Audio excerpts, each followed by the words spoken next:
അല്ല, ഇപ്പോൾ ഞങ്ങളുടെ സംസ്ഥാന പ്രസിഡന്റ് പറഞ്ഞില്ലേ, ഇന്ത്യൻ ജുഡീഷ്യറിയിൽ ഞങ്ങൾക്ക് വിശ്വാസമുണ്ട്.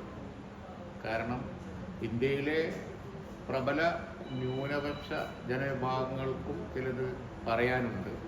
അവരുടെ ഒരു കോൺസ്റ്റിറ്റ്യൂഷണൽ റൈറ്റിൻ്റെ പ്രശ്നമാണിത്. അതുകൊണ്ട് പരമോന്നത നീതിപീഠം നിഷ്പക്ഷമായി അത് കേൾക്കുകയെങ്കിലും ചെയ്യുന്നു. അതാണ് പ്രധാനം. അപ്പോൾ താൽക്കാലികമായി പല കാര്യങ്ങളും കോടതി നടപ്പിലാക്കുന്നത് തടഞ്ഞിട്ടുണ്ട്. അത് ഇപ്പോൾ മനസ്സിലാക്കുന്നത് ഒരാഴ്ച സമയത്തേക്കേ ഉള്ളൂ. അതിൻ്റെ ഉള്ളിൽ ഗവൺമെൻറ്റിൻ്റെ മറുപടി കേൾക്കണം. അത് നാച്ചുറൽ ജസ്റ്റിസാണ്. ഇരു വിഭാഗങ്ങൾക്കും പറയാനുള്ളത് കേൾക്കുകയും വളരെ ന്യായമായ ഒരു തീരുമാനം എടുക്കുക എന്നുള്ളത് ബഹുമാനപ്പെട്ട കോടതിയുടെ നടപടി ക്രമം തന്നെയാണ്. അത് നടക്കട്ടെ, അന്തിമ തീരുമാനം വരട്ടെ. പക്ഷെ അതിനിടക്ക് ഇവിടെ മനസ്സിലാവുന്നത് ഈ നിയമത്തിൽ നിറയെ അപാകതകളുണ്ട്. അതുപോലെ തന്നെ ഇതിനകത്ത് പല കാര്യങ്ങളും അഭിലഷണീയമല്ല. ഇവിടുത്തെ ന്യൂനപക്ഷ ജനവിഭാഗങ്ങളുടെ കാര്യങ്ങളിലുള്ള ഇൻ്റർഫിയറൻസാണ്. അതുമായിട്ട് മുന്നോട്ട് പോകുന്നത് ശരിയല്ല എന്നൊക്കെ ബഹുമാനപ്പെട്ട കോടതിന് ഇതിനകം തന്നെ ഒബ്സർവേഷൻസ് വന്നു കഴിഞ്ഞു.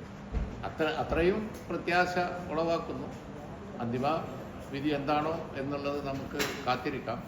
അതിൽ നമുക്ക് പ്രത്യാശയാണല്ലോ, ഒരു ശുഭാപ്തി വിശ്വാസമാണല്ലോ ഈ സമയത്ത് വേണം. അതാണ് ഞങ്ങളെ സംസ്ഥാന പ്രസിഡന്റും ഇപ്പോൾ പറഞ്ഞത്. ഞങ്ങൾക്ക് ചെയ്യാനുള്ളത് ഏറ്റവും നല്ല ലോയേഴ്സിനെ അവൈലബിൾ ആക്കുക എന്നുള്ളതാണ്. ഏറ്റവും നല്ല ഒരു പ്രസന്റേഷൻ നടത്തുക എന്നുള്ളതാണ്. അത് അവിടെ ചെയ്തുകൊണ്ടിരിക്കുന്നത്. ഇപ്പോഴത്തെ നിർദ്ദേശങ്ങൾക്ക് ഒരു സ്റ്റേയുടെ സ്വഭാവം ഉണ്ടോ? എന്തായാലും താൽക്കാലികമായ ഒരു സ്റ്റേയുടെ സ്വഭാവം ഉണ്ടല്ലോ. ഇപ്പോൾ കയറി ഗവൺമെൻറ്റിന് ഒന്നും ചെയ്യാൻ കഴിയില്ല. അല്ലെങ്കിൽ ഗവൺമെൻറ്റിന് ഇപ്പോൾ ഒക്കെ ബൈ യൂസർ, അതുപോലെ തന്നെ പിന്നെ രേഖയില്ലാത്തത്, അതുപോലെ നിയമനങ്ങൾ, ഇതൊക്കെ നടത്താമായിരുന്നു. അതൊന്നും ഇപ്പൊ സാധിക്കില്ല. കോടതി അല്ല, പിന്നെ സോ ഫാർ സോ ഗുഡ് എന്നേ നമുക്ക് പറയാൻ പറ്റുള്ളൂ.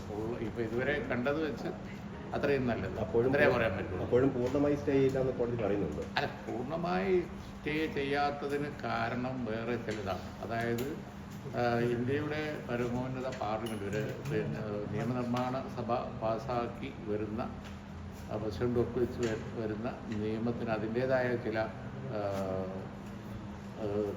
പവിത്രതയും കാര്യങ്ങളൊക്കെ ഉണ്ട്. അതുകൊണ്ട് കോടതി അപ്പാടെ കയറി സ്റ്റേ ചെയ്യുക എന്നുള്ളതല്ല. എല്ലാ വശങ്ങളും കേട്ടതിന് ശേഷം